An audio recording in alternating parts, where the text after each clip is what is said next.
Hi, welcome to Learning Monkey. I am Vikram. In this class, we will try to understand LDA, load to accumulator, STA, store to accumulator memory reference instruction. In our previous class, we have covered undo accumulator and add to accumulator instruction in our previous video.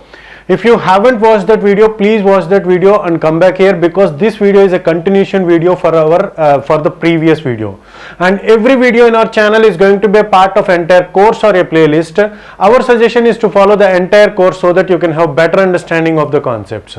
Now coming to this class, what we will try to understand load to accumulator. So what it means is one of the memory value is getting loaded onto the accumulator. So how that can be done is as we can see that the accumulator register is not directly connected to the common bus. So the value of the accumulator can be transferred onto the common bus, but the values on the common bus cannot be directly copied onto the accumulator, which can be done by the data register. So the values of the data register are transferred to the ALU, and from ALU the values will get transferred onto accumulator. So the directly we cannot input the values onto the accumulator, so which has to be done through data register. So in order to load accumulator, as we have already discussed it, that whenever the binary operation has to be done on our computer, one of the operand first has to be loaded onto the accumulator.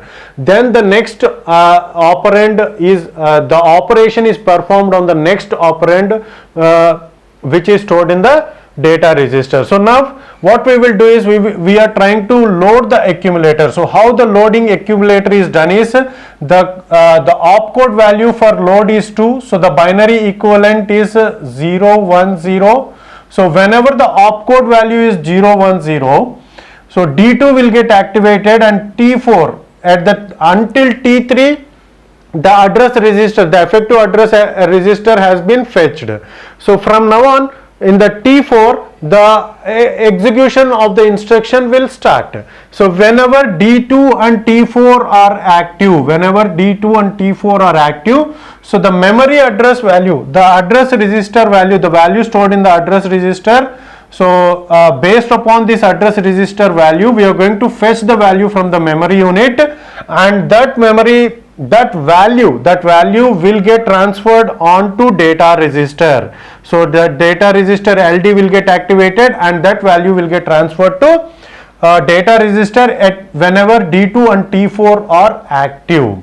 Whenever D2 and T5 are active, the data register value will get transferred onto accumulator. So this will get transferred, and this value will get stored onto the accumulator. And we have already discussed that at the end of the instruction, so whenever we are going to end the instruction, the SC in the sense sequence counter has to be made 0, because it represents that the next instruction has been started. Sequence counter is 0 means fetch, decode, so fetch will get activated, and sequence counter is 1 means the second T1 will get activated. In that way the instructions will get executed.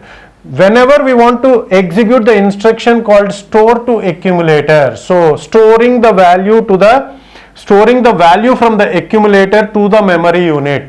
So what we have to do is accumulator value will passed on to this common bus, and through that by activating the write operation, whenever D3 and T4 are true. So this is very important to understand. Whenever D3 and T4 are true, so then the value in the accumulator will get transferred onto memory address, and the write of the memory unit will get activated, and the value in the accumulator will pass on to the common bus, and the content will get written onto this memory unit based upon the value that is stored in address register. So at that address, this value of the accumulator will get written onto the memory unit. So the value of the accumulator will get stored onto memory unit, and after that we have to clear the sequence counter. Okay, so this is how the load to accumulator and store to accumulator memory reference instructions will get executed. Hope you got the clarity on this concept.